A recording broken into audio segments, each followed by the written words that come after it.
Since the peak of the refugee crisis, Sweden has introduced stricter border controls and adopted more restrictive policies when it comes to asylum seekers. Sweden's immigration crisis has raised a major political dilemma, with the anti-immigrant Sweden Democrats Party becoming the second largest in the country. The entire world now has eyes on how a country once known for its open-door policies deals with this shift. Alarming rise in gang violence, lack of opportunities, and economic imbalance has pushed Sweden to rethink its political approach from scratch. With the Sweden Democrats now securing 20.5% of the vote, things are about to get tough for the immigrants. In this video, we dive into the latest updates on the immigration crisis in Sweden and how Sweden plans to end it. The solution will leave you shocked. The nation is navigating a labyrinth of challenges, confronting a reality starkly different from its recent acclaim as a bastion of safety.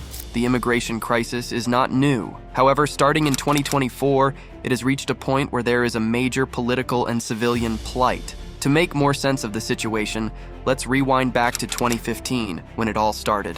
At the time when Sweden was confident in its open-door policy, a large wave of about 163,000 people seeking refuge entered the Swedish kingdom seeking asylum. These were mostly from oppressed dictatorships or war-torn countries like Afghanistan, Syria, and Iraq. This was the highest per capita immigrant influx in Europe. Thus, naturally, the country began to struggle, according to so many people, especially in giving them jobs, education, and social services for their survival.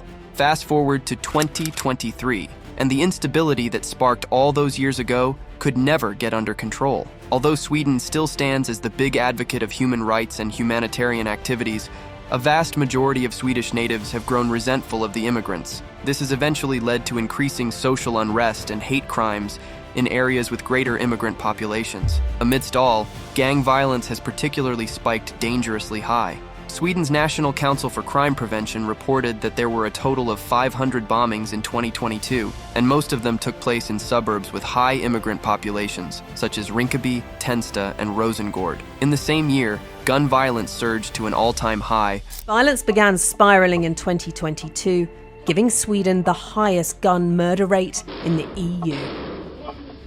More than 360 gang-related shootings were recorded in 2023, 53 of them fatal.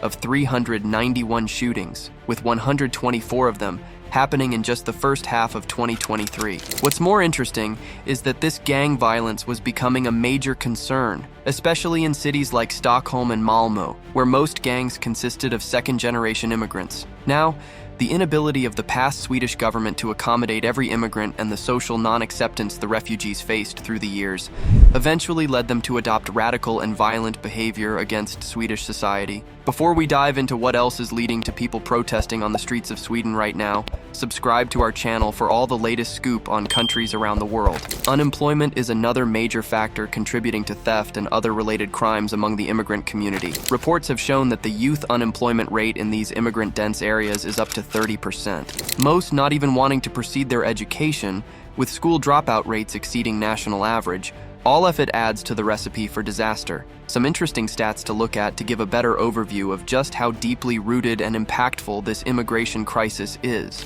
Over 16.7% of the convicts in Swedish prisons right now are foreign-born. Not only that, but more than 60% of the past asylum seekers still remain unemployed years after arriving in Sweden. The progressive rise of the Sweden Democrats is without a doubt one of the most crucial consequences of this whole immigration crisis. To think that a small party that got less than 1% of the total votes in the elections of the 1990s now rises as the second largest party in Sweden's parliament in 2022 national elections. Why such a massive ratio sided with the Democrats? Because of their strict approach towards immigrant and the growing discontent of people with how the previous governments handled refugee-related problems. The growing anxiety among the civilians and immigrants is what the Sweden Democrats capitalized on. Now, the Sweden government have strong impact on a number of factors, first being the influence on government. Even though the party is not officially in power yet, they have surely convinced the current ruling party, led by Ulf Kristersson,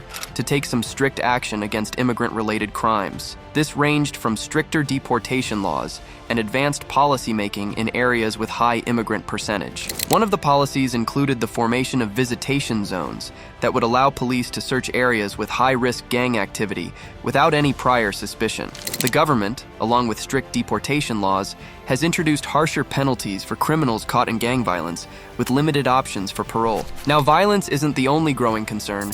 Because of the previous government's rash decisions, the Swedish economy has also been greatly impacted. A government report has shared that Sweden is likely to spend around 150 billion Swedish kroner, that sums around $14 billion, on the housing, education, and other amnesties to accommodate the refugees. Another factor that is fueling the fire of resentment even more among immigrants and civilians is the prominent difference in the unemployment rates, native civilians being preferred in most vacancies, leaving refugees hand to mouth. This has also given rise to populist parties in the country. Sweden has now seen an ever-rising, almost double the hate crimes towards involving refugees since 2018. Specifically, in places like Malmö's Rosengård and Stockholm's Rinkeby, there are frequent clashes between the youngsters and the police. The public has even named these areas as no-go zones, despite the government assuring otherwise. But the reality is clear. Due to the rise in criminal activity and unrest there, residents don't feel safe to wander off in those areas, and thus eventually,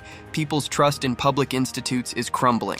So what's the solution to all this chaos? It's clear that this immigration crisis cannot be prolonged for the sake of Sweden's future. Keeping this in view, the Swedish government has taken a number of steps to directly deal with the violence and also cater to the long-term challenge of carefully integrating immigrants into society. But the public still questions if these steps are even enough. First and foremost, the Swedish government has tightened its asylum policies. The open door policy now no longer gives immediate residency to refugees. When an immigrant is seen commuting a crime, they're most likely deported. Just between 2022 and 2023, about 3,000 foreigners have been deported, and Sweden's government has no plan of changing this practice. By collaborating with neighboring countries like Denmark and Norway, Sweden is now paying closer attention on cross-border crimes and has implemented surveillance in all high-risk areas. Now, to deal with the root cause of most crimes, poverty and unemployment, the Swedish government has decided to invest in schools and job programs for immigrants. These initiatives would provide language and vocational training to new immigrants, making them able to survive and contribute to the country's workforce.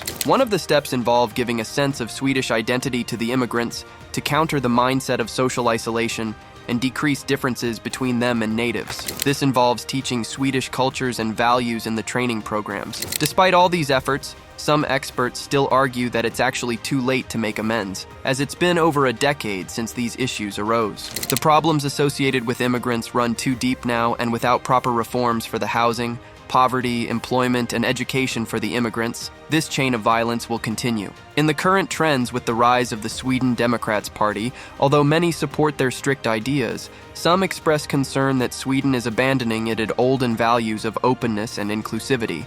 This has divided the country into people who support immigrants as themselves and those who see them as a nuisance. Only time will tell which approach will prove to be the most effective in dealing with the current crisis. Whether the government can get its desired results with the initiatives introduced, or will this just push the country into more anarchy as resentment between immigrants and civilians continues to grow? It's important to note that apart from less education and employment opportunities for immigrants, leading to their impoverished state, this social isolation and non-acceptance from the natives that make up more than 80% of the population of Sweden is what's brewing the actual unrest. Perhaps the country needs remaking and moral building on a much deeper level than just meeting corporal needs for its people. It's clear that for Sweden, this immigration crisis is no longer just a challenge. It can quite frankly decide the country's future direction. Perhaps other countries dealing with the same challenges as Germany, Italy, and France will start following the same bandwagon of harsh immigration laws